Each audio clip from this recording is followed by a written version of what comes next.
Hi, welcome.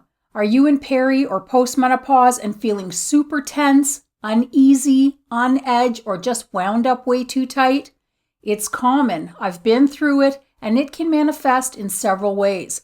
Let's talk about it. Loss of progesterone and estrogen, increases in cortisol, and changes to the gut and serotonin levels, among other things in menopause, can bring about these intense feelings of tension and stress, and cause or worsen other physical and mental symptoms. I'm going to talk about 5. The most common is anxiety. It's experienced by a large number of peri and postmenopausal women, and I hear from concerned women daily upset about the unbelievable degree of anxiety that's affecting their midlives, and it can come about in numerous ways. The most unsettling for me was the huge ball of intense energy and dread that would build up and sit right in the center of my chest like a huge bowling ball. It's hard to describe, but if you've experienced it, you know how extreme and stressful it can actually be. Anxiety can also show up as fear, unease, worry, palpitations, sweating, pacing, irritation, OCD, panic, dizziness, tingling skin, and air hunger. Women who previously had anxiety often see these symptoms ramp up in menopause, but frequently women who've never had an issue with anxiety before are also hit with these over-the-top symptoms out of nowhere, and honestly, it's terrifying. Next is muscle aches and body-wide discomforts.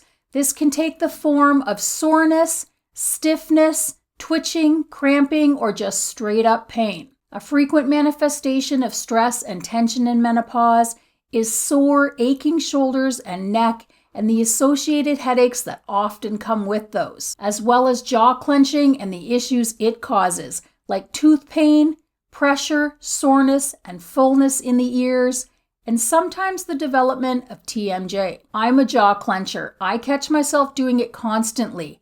And honestly, I think it's contributing to my neck and shoulder tension. Having tense muscles 24/7 can really leave you hurting and stiff, making pulling muscles doing absolutely nothing at all much more likely, and leave you hobbling around like you're 110. Loss of collagen in midlife also contributes to body-wide discomforts and stiffness, so tension and collagen loss in menopause is a terrible combination. Number 3 is digestive upset. Tension, stress, and anxiety often put the body into fight or flight, sometimes chronically in menopause, which diverts energy from digestion to other body parts essential for survival in case you need to escape danger, like outrunning a lion. Unfortunately, when you're just sitting on the couch trying to relax, it's not quite so ideal. This causes digestion to slow down significantly and can lead to a number of issues, like heartburn, reflux, constipation, nausea, and bloating. Tension and stress can also cause a nervous stomach. I experienced this in perimenopause. I initially thought it was palpitations, but a Holter monitor never picked anything up, and I finally clued in that the little flutters in my chest were coming from my stomach. It can feel similar to being scared by someone and getting that sinking feeling in the pit of your stomach, or the little flutters that you get when you're scared and stressed out over something like a big presentation at work. Next is brain fog and memory issues. Believe it or not, constant tension can worsen your menopause brain. It can make remembering, concentrating, decision-making, and problem-solving challenging. Brain fog is already such a frustrating issue for so many women in menopause.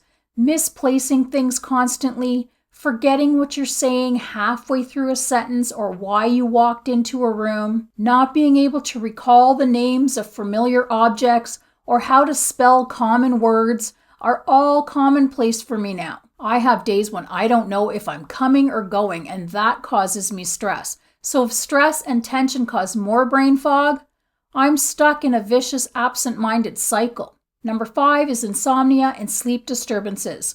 We've all had occasions where we were overly stressed and couldn't sleep, but menopause is an entirely different ballgame. The hormonal changes in menopause raise cortisol levels and decrease melatonin levels, which often cause significant chronic sleep issues. Add to that the extreme menopausal changes, which often lead to over-the-top tension and stress, which worsens insomnia, and trying to get quality sleep can be a real nightmare. Pun intended. Also, struggling night after night and consistently trying to survive on a few hours of broken sleep causes extra stress and tension, creating an ongoing cycle and greatly affecting quality of life. Trying to navigate through the peri- and postmenopause chaos is enough to cause an outrageous amount of tension and stress on its own without the added contributions of rising cortisol levels and hormonal changes, and it definitely messes with our bodies physically and mentally. Working on bringing stress back down to reasonable levels and alleviating tension can help with the related menopause symptoms, but those of you going through the stress and anxiety know how hard that can be. Being aware is a start. Do the best you can. Menopause is challenging, and your best is enough. I wish health, happiness, and peace of body and mind for each of you, and I'll see you in the next video. Bye for now.